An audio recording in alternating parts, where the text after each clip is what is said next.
morning, squad. Welcome back to MadMizzy Sports Morning Show, the #1 spot for everything sports talk, sports news, sports debate in the morning. Hope y'all have a great Thursday today. We got a beautiful rundown today. I didn't come to y'all with a Wednesday episode simply because I might be coming with a whole new format of how I'm presenting MadMizzy Sports Morning Show throughout the week, but stay tuned for an update on that. But we got a beautiful rundown today. Of course, we got to speak on the comments from Micah Parsons. Do y'all agree with Micah Parsons? Is it more Jalen Hurts, or is it more the system and the players that they surrounded Jalen Hurts with that is equating to the success of the Philadelphia Eagles? NBA renames the MVP award after Michael Jeffrey Jordan. Got to speak on that. Then I'm going to present my MadMizzy Power Rankings of the top 5 teams in the NFL right now. And of course, to end it off, I got to break down Thursday night football of my San Francisco 49ers at the Seattle Seahawks. Let's get right into it, gang gang. So if y'all don't know, Micah Parsons had some very interesting comments while he was on the Von Miller's podcast that's through Bleacher Report,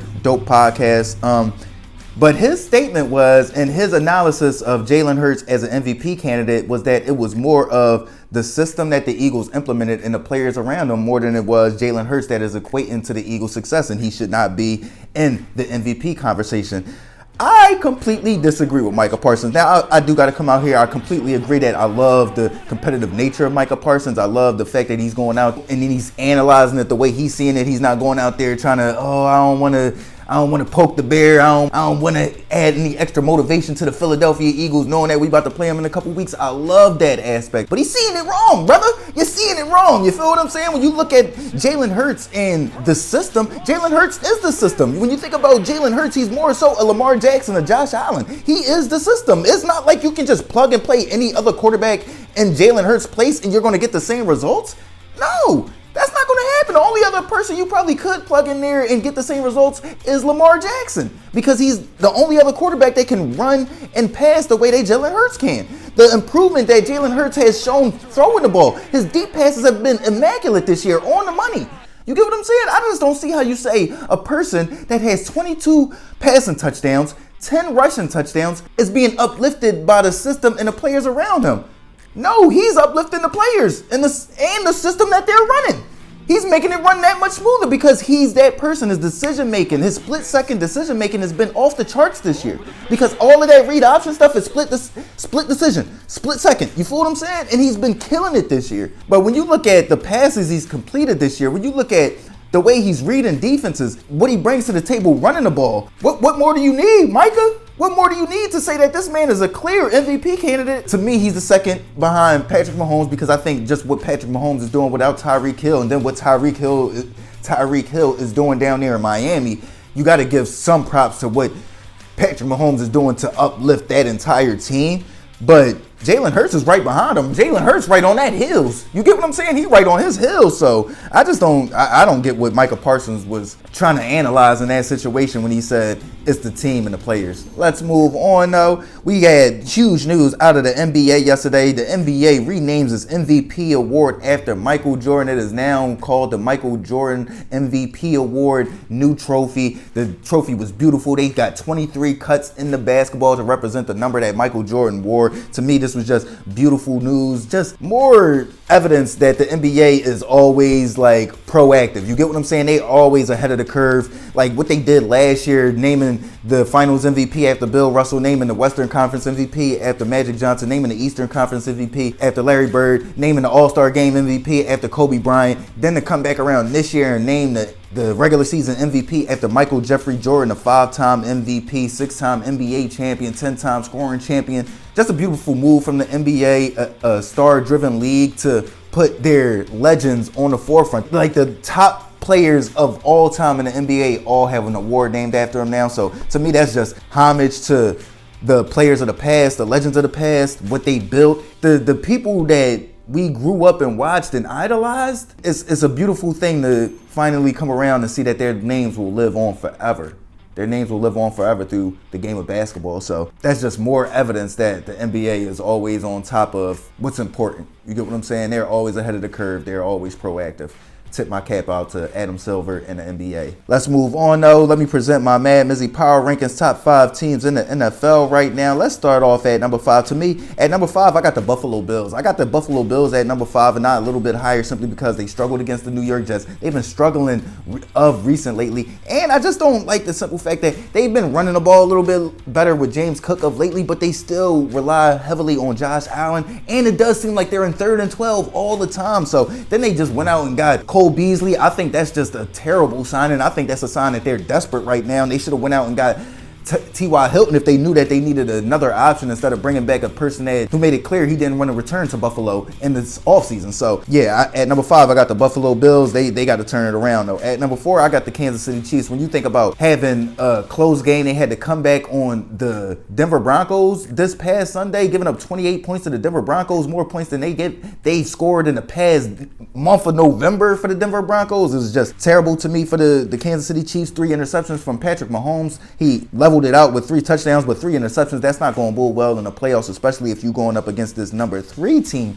that you have yet to beat in this calendar year, and that is the Cincinnati Bengals. I got the Cincinnati Bengals as the number 3 team right now on a 5-game winning streak, just getting more healthy at the right time and getting more continuity at the right time. I like what I'm seeing out of Cincinnati, and they're rounding back into that team that went on a playoff run last year. So Cincinnati Bengals at 3. At number 2, I got the Philadelphia Eagles. I got the Philadelphia Eagles at number 2 simply because that division is stacked right now. The NFC is stacked right now. And then the number 1 team to me has just been on a lot hotter streak, and they got a number 1 unit right now in the NFL. To me, the Philadelphia Eagles are right there splitting those hairs. But like I said, for the number 1 team, that number 1 unit is so dominant right now. I have to put them at number 1.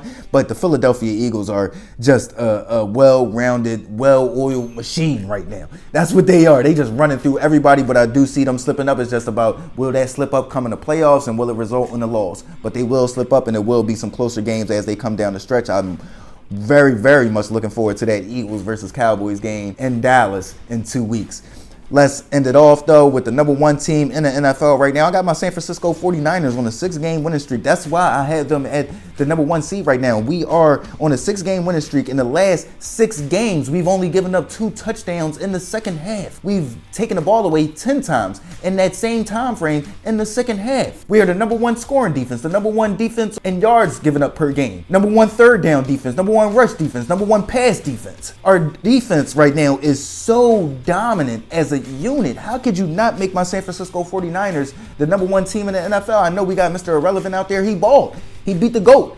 You feel what I'm saying? 35-7. My San Francisco 49ers, as long as Brock Purdy can continue to play that way, is the best team in the NFL. Because if we had Jimmy G out there would be no question that people would be ranking us the best team in the NFL. If we had Trey Lance out there would be no question that people would be ranking us the best team in the NFL. But because it's Brock Purdy, is Mr. Irrelevant, is still like, I'm shaky too. But listen, if he got the confidence, if Kyle Shanahan keep calling the plays the way he calling them, and our defense keep performing the way it is, our defense is performing, Debo comes back, and then Christian McCaffrey keeps snapping the way he's been snapping ever since he came to San Francisco. Listen, we're the best team in the NFL. Yeah, so that's my rundown. Bills at 5, Chiefs at 4, Bengals at 3, Eagles at 2, Niners at 1.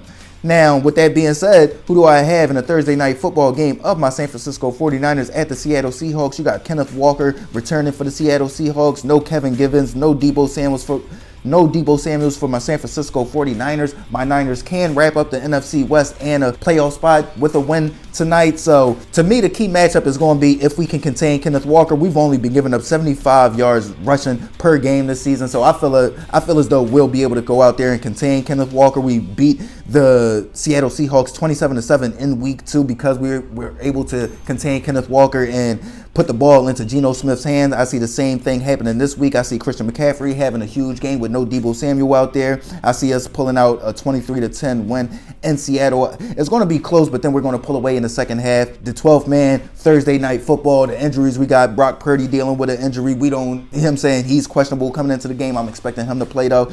But I'm going to see us coming out with a 23-10 win on the back of Christian McCaffrey and our defense containing Kenneth Walker and putting the ball into Geno Smith's hands, which we know isn't what the Seattle Seahawks want to do. They want to run the ball and lean on their defense as well and go off of the play action passing game. So yeah, I'm gonna go with my Niners 23-10. Let me know what y'all think though. What do y'all think of the comments from Micah Parsons on the Vaughn podcast? Is it Jalen Hurts, or is it more the system and the players that is equating to the success of the Philadelphia Eagles?